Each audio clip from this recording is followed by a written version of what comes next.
Well, the feeling in the air that first night was excitement, I think, more than anything else, and anticipation. Everyone had been working on this thing for quite a while, and now this was the first night that we were going to film. People were getting excited and getting antsy, and everybody wanted to get this thing underway. And the anticipation was just there in the air. You could really feel it. Well, the first night, the scope of the project sort of became more apparent to me, because there were all of a sudden all of these people showing up to work on this. And, you know, it had just been a handful of us working for, so long. Filming was supposed to start July 17th, but unfortunately we were working on the bridge set until like the 18th. On the night that they moved in and started shooting, the crew got there, and the crew was quickly asked to grab a paintbrush and start working. In the past, I've been an extra, and you just sat around. You weren't allowed to do things because the union rules said you don't do this or you don't do that. And so in this particular case, I was pleasantly surprised that I could participate in other ways. Because that was the first night when there was like a crew of about 30 people there working. And the first night of filming, we probably got more stuff done that night than in the previous 3 days, because there were so many hands to help out. I have to hand it to the film staff and the acting, crew, because they were very into the independent film kind of mindset, and they were all happy to take up paintbrushes and whatever it took to get this show on the road. Working with the camera crew on Exeter was a treat, I guess. Everybody was really camera savvy, and everybody had a lot of knowledge to bring to it. And I think when you find in guerrilla productions and in independent films, everybody knows a little bit about something, and at some point all that information kind of dovetails and you can make a film. But everybody brings a little piece of something they've learned or read or experienced over the years, and that helps. Every little bit helps. There were times where we were cut right down to the wire to get something done, and we were literally screaming at each other trying to get things done. When we were supposed to start shooting, at 8 o'clock on a Sunday evening, and we didn't start until midnight, because that's how much down to the wire we really were. At that point, when we started setting up the cameras, starting to see how this stuff looks on film, it looked a whole lot better than I'd expected it to. The first day of filming was frantic. That was when the schedule started hitting me, as far as how much the schedule was bearing down on us, that the bridge just wasn't done yet. And fortunately, everybody who showed up had a really great attitude, and so everybody just pitched in and started doing everything, from the sound techs detailing the back side of the set.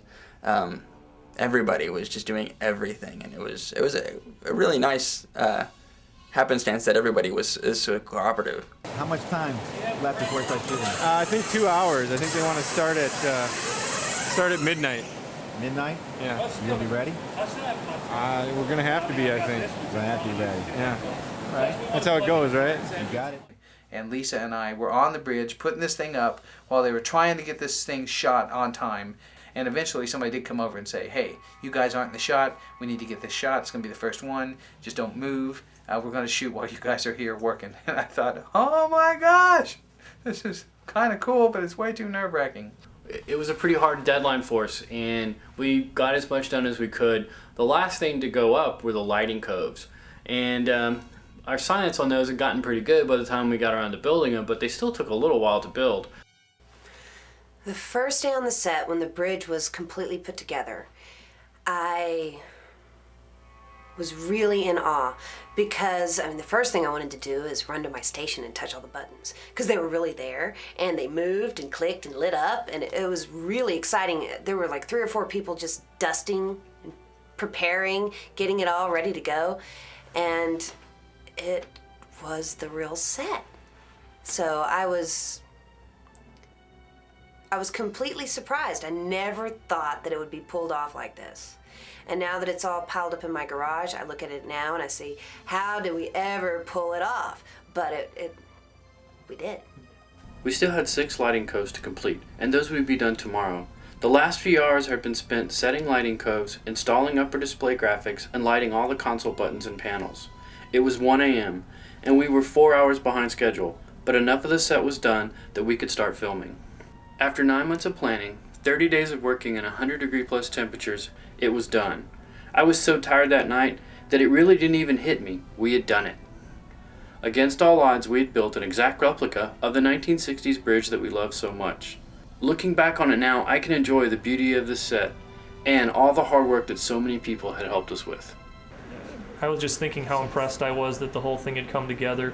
All the different details that had to be worked out to put all those people into that one place and to be filming the next Exeter episode and to do something that was much bigger and better than what we had done the first time around. We had worked for so many months on putting this bridge set together. Without y'all's help. And right now we're going to do a little christening ceremony.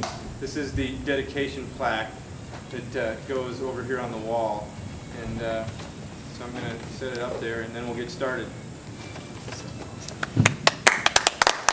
Finally, first day of production had come and we had the crew assembled. We had all the actors on set. And I think for everyone there, it was really an exciting moment. That's it, like it or not.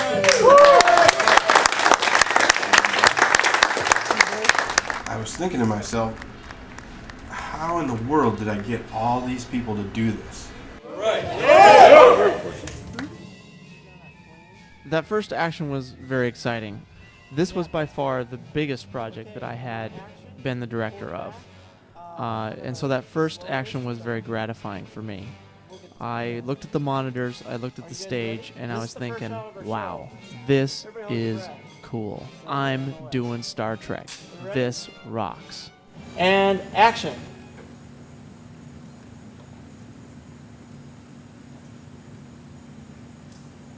Door.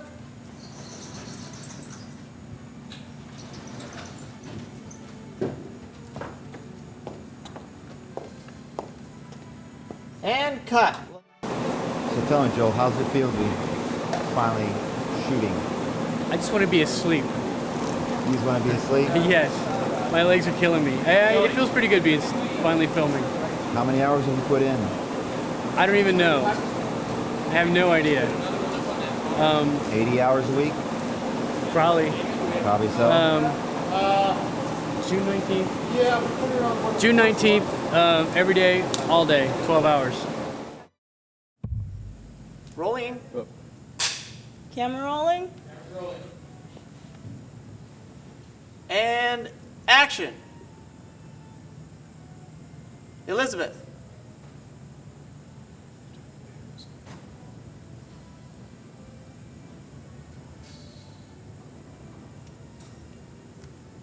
Oh, cut. We need to turn the lights on. Panel lights on, please. Can somebody help me remember that? Because that was a great take. News 8 Austin showed up one day and they stayed there throughout the morning. They broadcasting live as we were filming. It's been decades since Scotty has beamed anyone up on the Starship Enterprise. Now a new Starship has landed here in Austin. Your news is beaming up now. And it's Wednesday, July 21st. Thanks for tuning in this morning. One morning I went in and Austin News Channel 8 had set up there to do all of their stuff from the set of Starship Exeter. And they had a wonderful young newscaster, Amy. The interviewer from News 8 Austin, we got her into one of the Star Trek miniskirts. And had her shoot a scene with us. If you're a fan of the original Star Trek, this is a real treat. This is the Starship Exeter, and it's landed here in Austin. This whole set is handmade, including the costumes, which they've talked me into one of these go-go outfits aboard the Starship Exeter. And actually, they're about to shoot a scene, and they let me be part of it. So I'm going to have my little acting debut here. All right, you guys take it over. Okay, close the door, please. We're smoking. We're rolling. We're slating. Marker. Marker. And action! Boom! Boom! Shields can't take much more of that! Get her back to transporter room. Boom! I've been busy for like 13 hours, Todd. They're at the tail end of their shift. They stay up all night to work on it where it's cooler in the studio in the evening. We've got the smoke machine going. I think you can probably see that. And here they're going to shoot part of one of their scenes. So we'll let them take that away. Okay, roll camera. Camera's rolling. Sound. Speed. Okay, and marker. Thank you. And action. Boom. Chief. No good. All communications are down. Get down there. Make sure he launches. Aye, sir. And cut. That is a wrap. Woo! That was a close-up. They were filming here with Elizabeth Wheat, and you were actually an actress on the Starship Exeter. Yeah. How'd you find out about this project? AustinActors.net. And so you decided, are you a Trekkie, or did you just think No, it's I'm actually not a Trekkie. I've become a Trekkie in the past few weeks. There you go, you've been studying for the role, but I'm actually an actress in Austin. Okay. Amy was interviewing all of us, and before we would go on to the interview, Scott, the director, would grab us and say, try to work in something about how, if there are anybody in the Austin area who wants to volunteer on a movie set, we can use them. We've got, all volunteers here all day working. In fact, if there are any skilled carpenters or anybody in the Austin area. They were obviously very intrigued by what we were doing, and it was fun to have them there. The Starship Exeter. Oh, of course. I, like a lot of people here, found it on the internet and decided that I'm an independent filmmaker. I'm actually from Portland, Oregon, and I flew myself down here. All these people are volunteers, and this is actually, and I've done several movies in Portland, and this is actually the best crew I have ever worked with. Way to go, guys! And so I have to acknowledge them. Like I said, nobody here is being paid. We're all here because we want to. It's a love of the craft. It's a love of the show. Then as we continued to film the bridge over the first week of production, Joel and his crew moved on and started building the additional sets. The briefing room, I think, was the next set we needed. Not only did we have the bridge to complete, we needed to complete the Congo's cargo bay. We also needed to complete an auxiliary engine room. Then we needed the corridors. And so the way that the sets worked was that we finished up the bridge, and as soon as we finished up on the bridge, then we started building the briefing room stuff. Quite a few times, Scott was like, are we gonna get done here? Because we've got like 14 pages left on the bridge, and we're gonna be on this set. And I would be like, I don't know, I think we are, I don't know, I think we are, and eventually we managed to get the briefing room done, and literally the day before they started shooting, I'm out in the middle of the room nailing together the briefing room table and slapping it together, which it went together without any of this detailing preparation, and it looks just as good as any of the other pieces do. They looked very much like sets at Paramount Studios look from the outside. It's all plywood and backing and gels and electronics hanging out.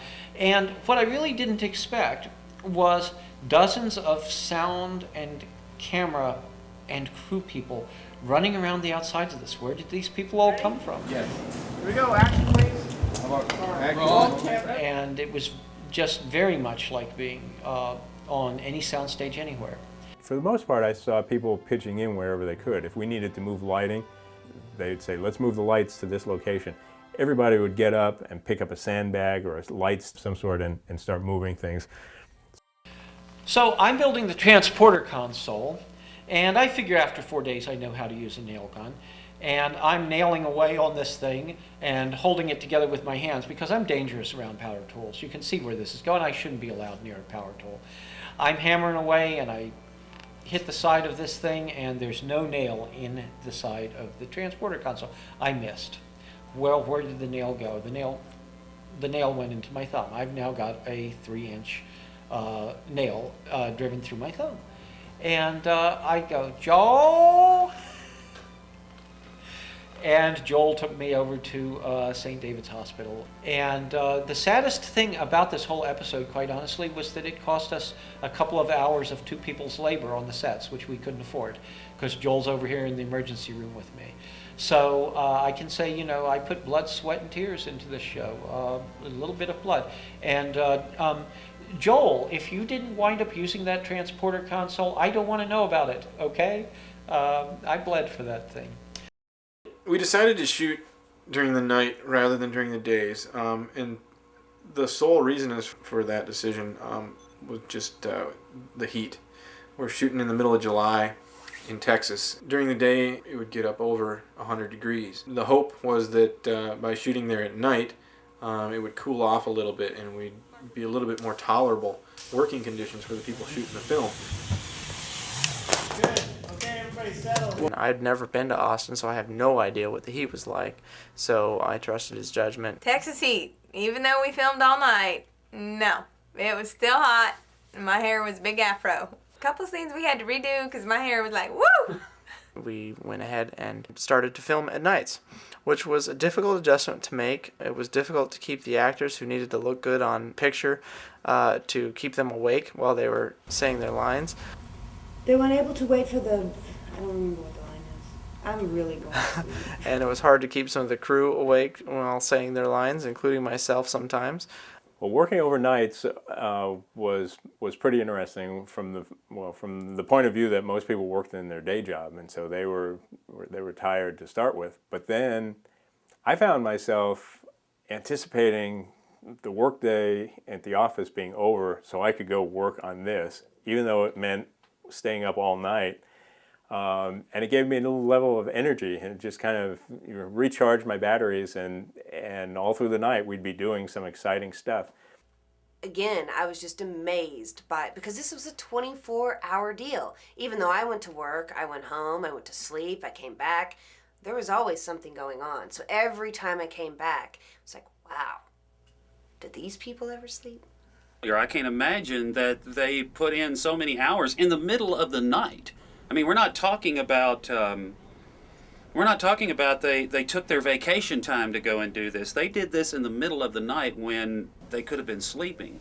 But it's just the people's dedication, more or less. But ultimately, in the end, I think it worked out okay, even though it was still in the middle of the night.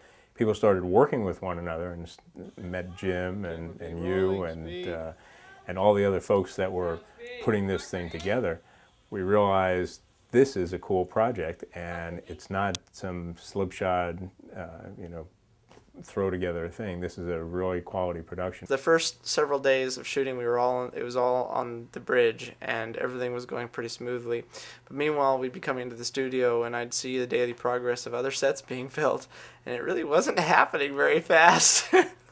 And so I actually internalized my own personal belief that we were not going to finish this. I remember that we didn't try to let on to anybody outside of the producers and the director that there was a problem. We just kept telling everybody, oh, it'll be done. On and off throughout the production, I've been in contact with Dave, helping me out with designs. And it was like a daily ritual for me. It was to call him up and tell him, where I was, and he would give me some pointers, oh, do this thing, do that thing. But after we realized how tight we were with the set building, we made some calls, and we let him know of our emergency, and we were able to convince him to actually drive down from Minnesota. But then, like a shining light from heaven, Mr. Dave Weiberg from Minneapolis shows up. So I loaded up this car with everything, Texas. I got down in Texas about 11 o'clock at night. The next morning I got up real early and I went on and I thought, okay, well, we're going to get the scenic crew going. It's going to be like 8 in the morning. I'm going to arrive. We're going to get all this stuff going. And I get to the studio and there's nobody there. Nobody. I couldn't believe it. I get on the phone and I call Joel. And I get a phone call from Dave. Joel, hey, what's going on? Yada, yada, yada. Where are you at? And I'm on the freeway talking to him, and I'm thinking, gosh, man, he's just extra talking today. And we start yakking. I'm stalling, and I kind of see this truck kind of round the corner. And so I'm pulling up into the parking lot, and I'm like, oh, man. And he says, oh, somebody's here already? Oh, this is bad. I'm not even here. There's always somebody here. Somebody's always beat me here. Who's this now? Who can this possibly be, Because, there's a lot of people that are helpful, and there's a lot of people that are just, helpless. And so I say some smart comment like that, and I just start cracking up because I'm standing outside in the parking lot. And all of a sudden, he laughs, and I see this guy laughing at the same time, and I'm like, you bastard, you're here. And I'm just like, he goes, is that you? I'm like, yeah, I'm here. And he's like, all right, let's go, woo, and so. Thank God you're here to save the day. Oh my gosh. So I was very, very happy to see Dave that day. because I was pretty much spent. Joel's mood just kind of went right after I got there. I think I was the life preserver. The briefing room is probably my worst experience in the whole project. It was very late at night, and everybody tried so hard to get me out as early as possible because they knew I had to go to sleep, and really tried to accommodate me as far as shooting things they didn't need me for at times when I didn't have to be there. But the briefing room, I was really at my wit's end. I was really about to start crying. Like, bleh, bleh, bleh. They discovered a way to... They figured out how to shut it down manually. I mean, I couldn't spit out anything, and for a rehearsal, I could nail every line. So it was really tough, and everybody was very patient, and thank goodness for voiceovers, because that time I really literally almost fell asleep on set, and I was so glad that night was over. I can't really say that there's a favorite part, but there's a couple of parts that I kind of think are neat. Some of the battle stuff actually ended up being pretty cool, where we were constantly spraying smoke all over the set and shaking the cameras, and the bridge is getting rocked by turbulence. And it was really tough for everybody involved because we had to decide how it was going to be. Boom, 1, 2, 3, 1, 2, boom. And nobody really got it right the first 5, 6 times. You know, even when the smoke was working well, the booms were off. Cut. Where's that? I broke part of my station. like shaking around whenever I would holler, boom! People would, like this.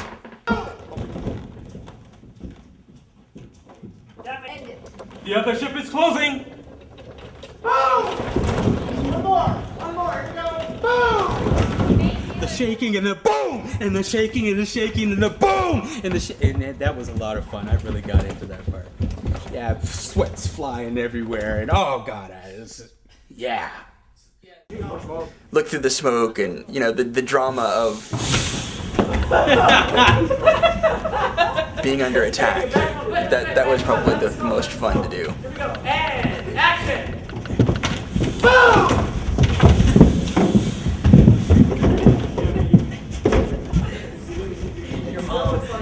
I know. He needs to fall over the rail, down onto the floor, and into the smoke. Well, that's not the way we had it the other way. Oh, okay. How much? Throw yourself forward and then. All right. Can you not do it from up there? If you do it from up there. So yeah, if I do it from like right here, I can kind of. There you go. That's better. I think you should take a shin trip right over that thing onto the shin trip. Can I do it? Just go stiff knee. So if I just kind of. Rolling, folks. Let's not burn too much tape. And reposition, please. And action. Boom! I can't do it from here. I keep looking like I'm jumping. Okay. You want to try it from back here? Where? Alrighty, go back to one, please. I don't have a favorite part. Well, you know, I take it back. My favorite part of the filming would have to have been all the action sequences. All the rocking and rolling, and everybody has to act like you got hit. Not too much of that smoke, Joe. Let it go. Okay, now, action! Boom!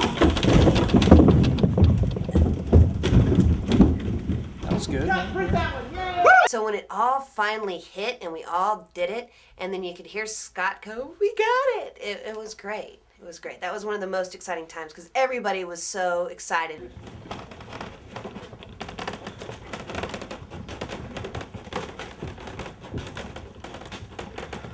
The way the guys were throwing each other around when they were in their battle sequences and they were getting tossed from right or left or whatever, it was probably a good idea that they built it that heavy duty because they probably would have broke something if they'd have built it the way I would have suggested, because it would have been fast and it would have been done.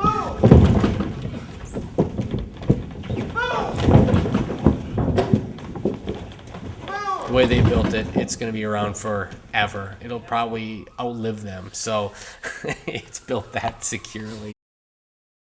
From the first day when we moved into the hangar, there were these big, huge cube things. You know, we didn't know where they were, but we're like, those are totally Star Trek stuff, you know? Those are the ticket. And we had fallen behind on the science lab. This cube looked like cargo, and that's where the idea of replacing the science lab with a cargo bay came from. There's no time to come up with something original. We just got to come up with what we've got.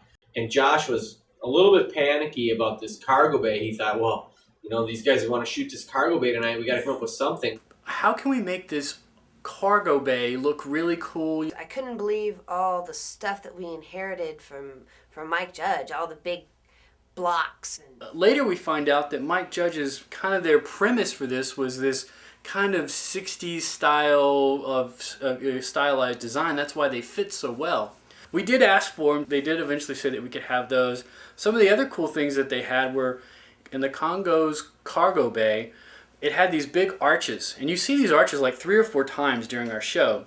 If you look for them now, you can see them back in the background. But they were like 5-foot radius, 10-foot radius. They were huge. And then they were like 14-foot tall. So we ripped all the stuff off of those.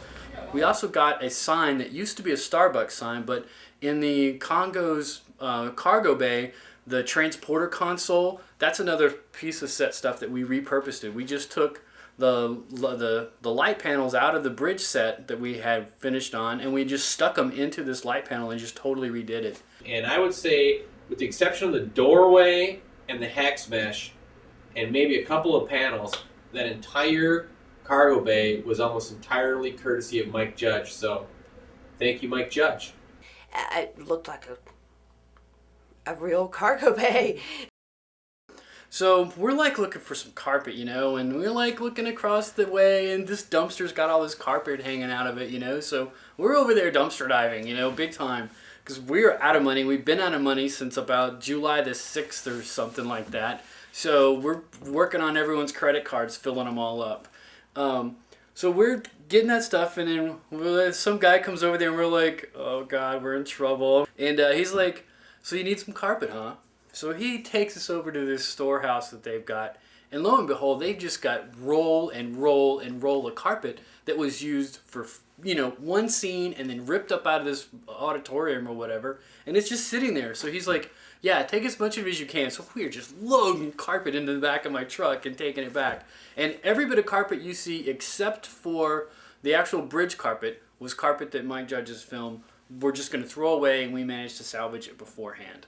We wanted to do a crane shot from early on in planning for this episode for the opening scene of the show, because what we wanted to do was take the push in on the bridge dome and go through the dome into the bridge like they did on the opening scenes of The Cage, but we wanted to do it better, like you were really passing through the dome and entering the bridge, and that's what we wanted ours to look like. It's a very ambitious shot, especially for a production like this, is, you know, requiring a crane. So we started thinking of interesting, bizarre way to get around it. We'd finally just resolved that the only logical way we could get the crane shot done was to mount the camera on the back of the light truck and then carefully, you know, get 3 or 4 people to push the truck. So as it turns out, Rhonda Abrams knew the guy who worked over at Chapman Leonard, and it's like drool equipment. It's like you're going to look at Ferraris or something. That's literally what it's like. The crew really were excited because they'd never been able to work with this level of equipment before, because they had all been on independent films or, you know, student films and that kind of stuff. One of the things that impressed me about the production was the fact that we actually had studio space at Austin Studios, and also the fact that Leonard Chapman, crane company, James from over there, he was able to help us out and get one of their larger cranes over there. And oh, we can't possibly afford this. But she goes over, sweet talks this guy, and he's riding around on his BMX bike, doesn't have anything better to do, I guess, and just brings over this incredible crane, you know, and we get on this crane and we're 30 feet in the air, and I'm thinking, man, we're really making movies. This is really neat. It's going to look great when our heads go ramming into that junior over there. Just don't bleed on the camera, all right? My hair gets lit on fire like Uncle Jack. Look at that. That's so cool. Yeah, that's what I keep thinking. Oh, God, you got whatever you want right here. Everybody settle. Here we go. Roll camera. For camera speed and action!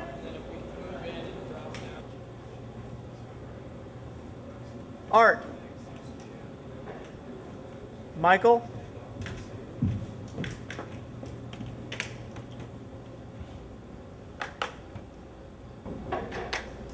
Holly.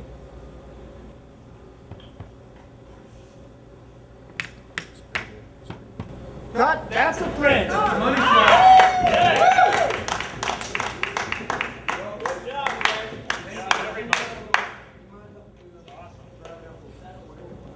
Let's bring them up like halfway.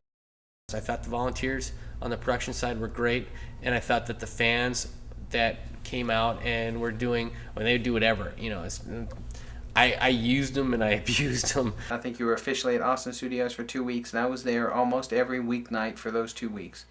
Because I'm like, oh, you love Star Trek? Oh, come on over here. Let me show you how to paint a wall. So frequently I stayed later than I thought, and there were several days when I went to work, back to work with no sleep. There were 2 or 3 days where I did 48 hours with no sleep.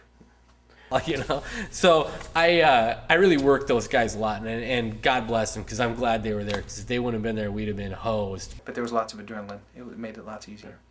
The volunteers on this show, I mean, they really, really drove the show. I mean, there was always a wellspring of volunteers standing by, ready to do whatever you asked them to do, and some of them varied in skill level. I mean, for some of these people, it was like being in Disneyland. I mean, they were sitting there, and there was the bridge, and, you know, I would try to get some guy to paint something, and I'd look around and like, oh, hey, where'd he go? Where'd he go? You know, and I turn around, and he's like sitting in the captain's chair having some, you know, personal fantasy about being Captain Kirk or something, and I'm like, hey, get over here, you know. This set plays in 4 hours. Come on, let's go, you know. And they were so excited about it. They were so excited about being part of the Star Trek universe. I mean, I guess that's sort of why all of us were there, was to grab our little piece of the Star Trek universe. Working with the other volunteers, actually, that was great. Everyone seemed to click with each other. It was a really, really nice environment for a bunch of us that were so, oh my God, we have to get this done. We're approaching deadline. It's still, we all had some camaraderie together, and everybody complimented each other. Certain people might not know how to do something, and they were either taught how to do it, or somebody else said, well, I'll do that. Can you do this? Yeah, and we kind of switched places. Opening, you know, little things like opening the door. There's a little group of us that all just opened the doors, and we all signed our name on it because, you know, it's just a little brethren group that we kind of formed. Did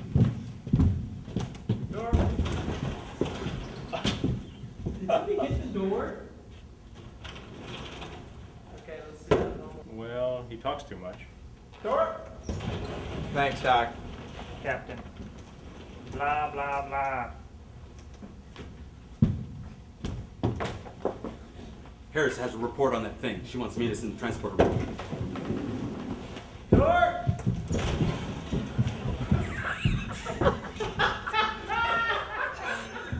What just happened? The doctor's still in there. He should have been like, I should have left him alone. The plan that Dave had done is he had made all these modular sets. All the pieces from the briefing room would then become the corridors. And so as soon as we were struck on the briefing room, we had to start building corridor hallway sections. The next day I decided, okay, I'm going to really get these guys going. So I pulled out my blueprints and I just kind of opened them up and I said, okay, here's what we're going to do. We're going to get these things ready. We're going to start doing this stuff. And so I set Chris to building flats and I set Martin to building some stuff. At first they thought maybe I was a little nuts. And you know, they said, well, why are we building that? Or why are we making that? Or I'm like, just trust me, just build it, you know, and just build, you know. We just got to start making these generic flats. Just got to get going on this stuff. The whole building, 14,000 square foot, was just covered with these flats to build these hallways with. When Mike Judge's film was winding down, we'd already made some really good friends from the different departments in his production, you know, and they actually told us, you know, hey, come over, we're about to, you know, dumpster all this stuff, see if there's anything you guys would like. So we go over there, and all the corridors have to have these 8-inch plastic pipes, which are the corners, You know, those things are $100-something a piece, and we got every single one of those for free. They started building stuff, and we just started hammering things out and stapling up flats, and there was so many flats to build. I mean, particularly for the corridors and some of the other rooms. You realize the enormity of the project when you can stand in a spot on your set, and everything that you see, your complete peripheral vision down to the front, everything is completely this set. There was a spot in the end of the hall in the turbo lift where you could stand in the turbo lift, open the doors, and all you see is Starship hallway. To stand there, and you were suddenly transported into a real Starship, because it was exactly like on TV. It's one of those moments that you have when you're working on a production where you're just like, oh my God, I actually did this and I'm part of this. This is awesome. It's another one of those moments where you can really lose yourself in the imagination of, I'm in Star Trek. I'm on the ship.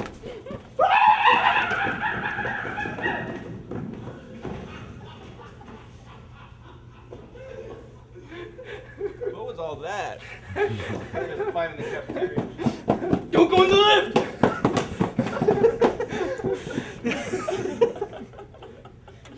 He died a hero. Print that. It's a wrap. That was printed. Let's do this. They're out of toilet paper in here.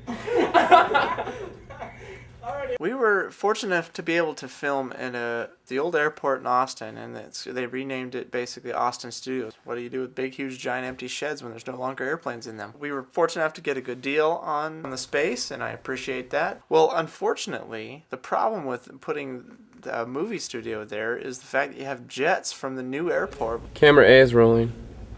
Sounds speed. Marker A. Marker B. You kidding me? I'm sorry. Is the military running planes or what? In the morning around 6 or 7 o'clock, when the jets are starting to all fly out of Austin at the same time, you would hear those jets just one right after another, and they would have to brake for a while to avoid that. Airplane. You gotta wait for the airplane, guys. Throughout the night, Mike Judge's trucks are driving around, and so we were continually stopping to wait for the noise to subside, and you know, it wasted some time for us to have to wait for the noise.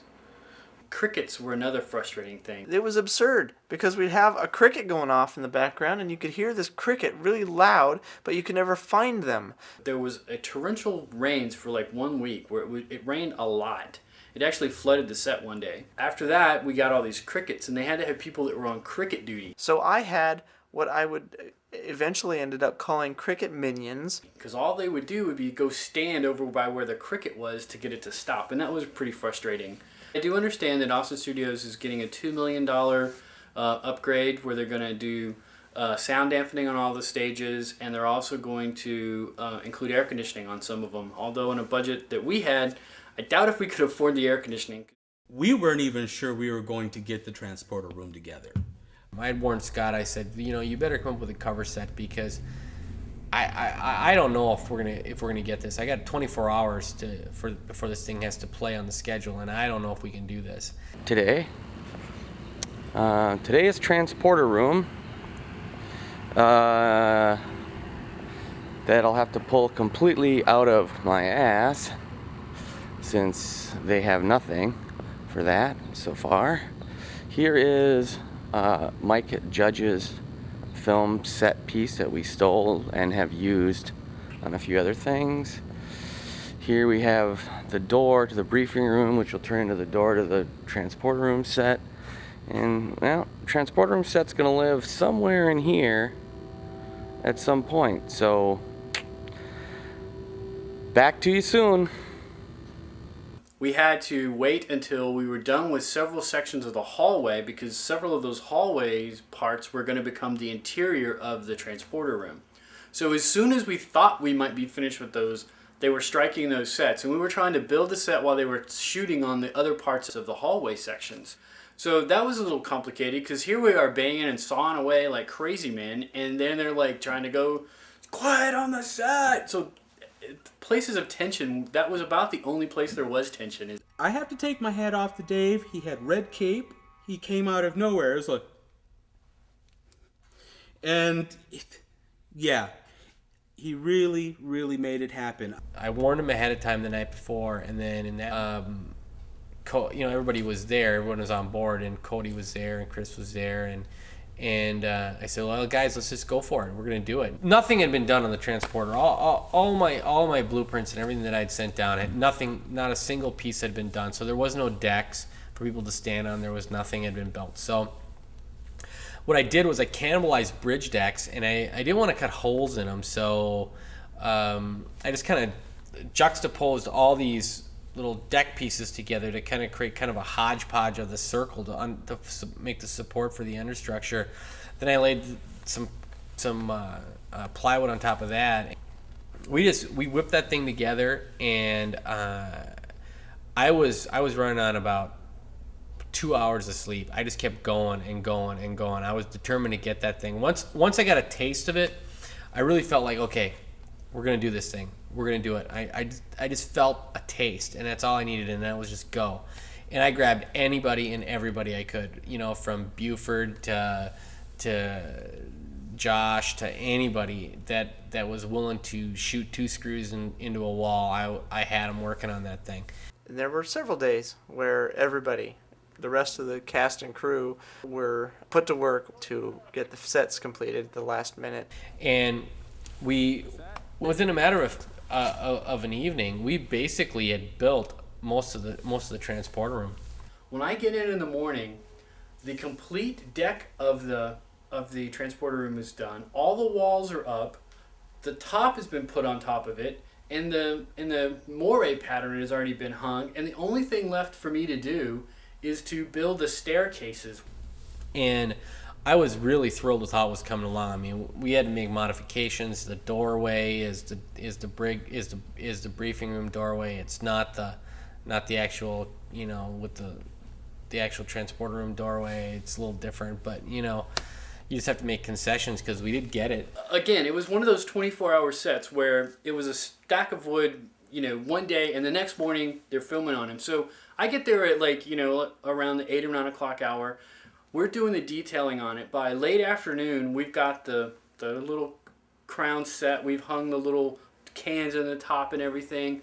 I was really amazed. It really started to look good. I mean, we had to make adjustments because the height of the bridge decks are a little bit different than the transporter room height. So we were literally throwing up wet painted items and throwing on costumes and getting under it. It was just moving that quickly. The actors are told, don't walk in this part and that part and that part of the floor of it because those things are still wet and you're going to get paint on your shoes. It's a great fake. I mean, it really is. I mean, it looks like a transporter room.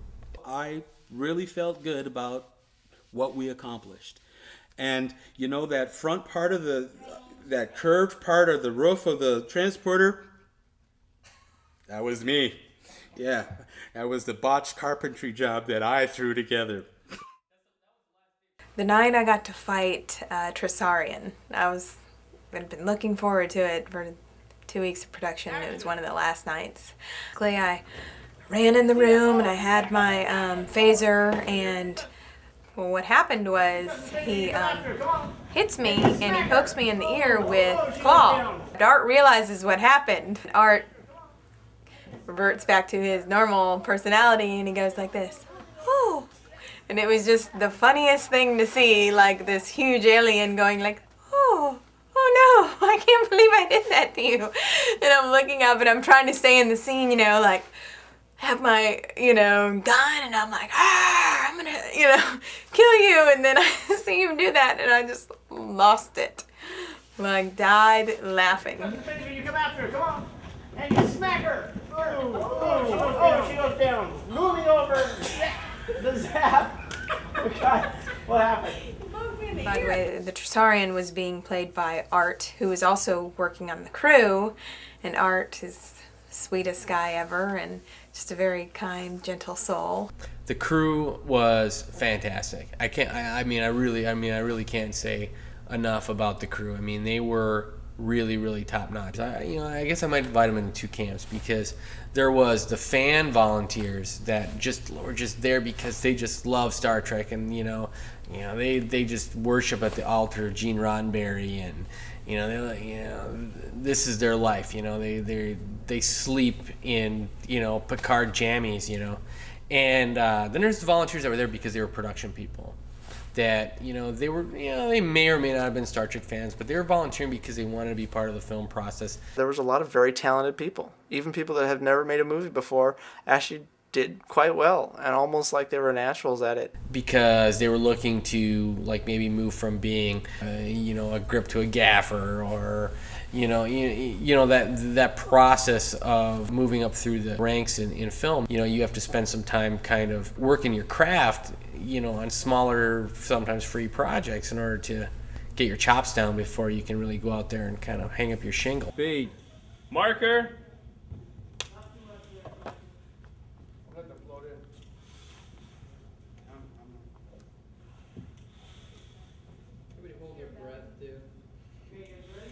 And I was pretty impressed with the quality level of the people that we had working for us for free. A lot of the people were really green, but the spirit and the enthusiasm and the commitment, they would try to be as professional as anybody.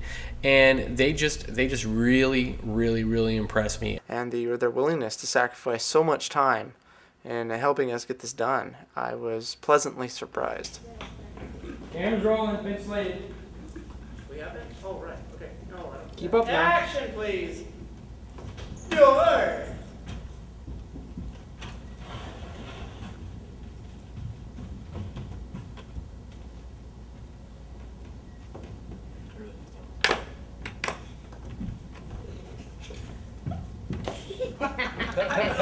Hey, how you doing? It got to the point where at some points, especially with the production crew, I would forget that I was working with people that were novices or something, and I'd use jargon or terms, and these guys would just look at me like I was speaking Swahili or something. It's a testament to how well these guys perform, where I would actually forget that I was dealing with people that had never really actually had a lot of set experience. And so I knew as soon as I was done acting that I was going to have to be over there, and I was going to have to be working on sets as much as possible in order to pull this thing off. And I started camping out on the floor at the studio. One night, we were filming at night, so it was during the day, but nobody else was there. I was the only one in the studio. I was asleep, and I woke up, and I felt something moving around on top of me.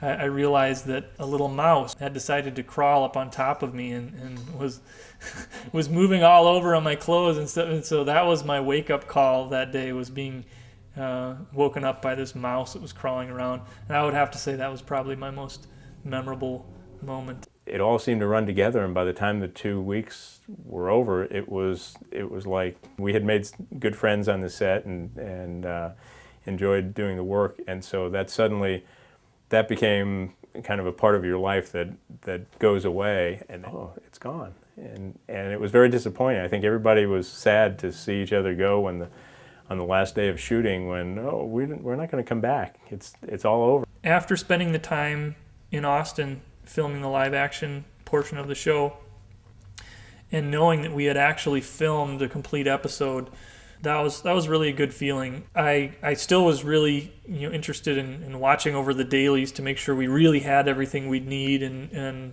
that sort of thing. But it was a huge relief. I think the relief really started even earlier than that. Halfway through the second week, once Dave Weiberg had arrived and started helping us build sets, and we started seeing some of these sets that I just thought there's no way we're going to get to finishing some of these sets. The hallway set, the transporter room set. I thought we were just going to have to scrap those sets altogether and come up with some creative solution of how to make the show work without those sets. But as I saw these sets start to come together, that was a really good feeling to know that, hey, not only are we going to pull this off, but we're not going to have to come up with some ridiculous twist of storyline in order to make some kind of a story out of it. What the hell is that?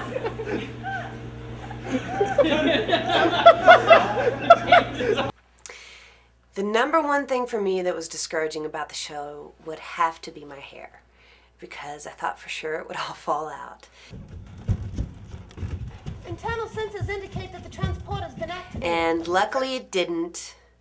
But that was the number one thing that was a difficult issue for me, because I also have a day job, and that hair was not something I would ever do to myself in a normal life.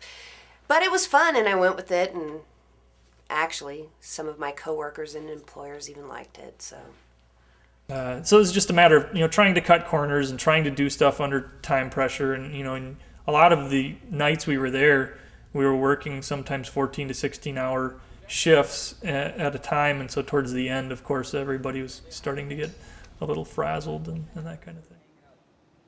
This was so much fun, even despite the July shoot, that I would certainly do it again. towards the very end of the shooting, my grandmother was very, very ill, and we thought that at any moment we could lose her. And I talked to Jim and Scott about that, and basically, if something like that were to happen, I would have to leave, no questions asked. And everybody was 100% supportive of that. Everybody knew the situation that was going on in my family. And Scott printed out a picture, and everyone involved, the crew, the cast, all signed it, and it was dedicated to my grandmother. And that was the last time I saw her, was when I presented her with that. And I can't think of a happier time. There was only so much stuff that we wanted to keep, because there was a lot of these flats and a lot of just set pieces that are never going to be used again, and all the refuge from Mike Judge's film. So that was another one of the big things, is that it took us probably an extra week before we finished carting off every single little bit of stuff and getting it squirreled away and getting it rid of. So most of the sets were saved, but not everything was saved. What to do with the sets after filming was completed was something that we had on our minds the whole time. We knew that we needed to have a home for them. We just didn't know where. We didn't have time to really find a spot because we were too busy working on getting the sets done. So luckily, as soon as they finished shooting on the bridge, we started tearing it down, because Here's the carcass of the bridge set. while it took a while to go up, it also takes a while to pull it all apart and to get it ready for transport. One of the design elements that we built into the bridge set was that we knew it had to be able to be hauled around in my pickup truck. So when you take it all down, it's basically breaks down into pieces that are about, manhandled by two people, So we had to tear all that down, and as soon as we got a chance, we started taking stuff over to Holly's garage, and that's where we took the set. Some of the other stuff were these foam, big huge foam cube things, and then there was just all this other stuff. Needless to say, everyone went kind of crazy. I look over there from coming back from lunch, and there's like 4 or 5 truckloads of this stuff, and I had to put the brakes on everyone and tell them, look, we got to throw all that stuff away. Come to find out, it was 3 extra trips to the landfill to get rid of all the extra stuff that we actually never even used on the set. This brings us to the end of Starship Exeter. Any last comments? It's hot. I'm tired. It's hot and you're tired? Fly again. She will fly again, Art? Not today. Certainly not today. So, this is all that remains. Well, this is it. The end of the story. Sayonara.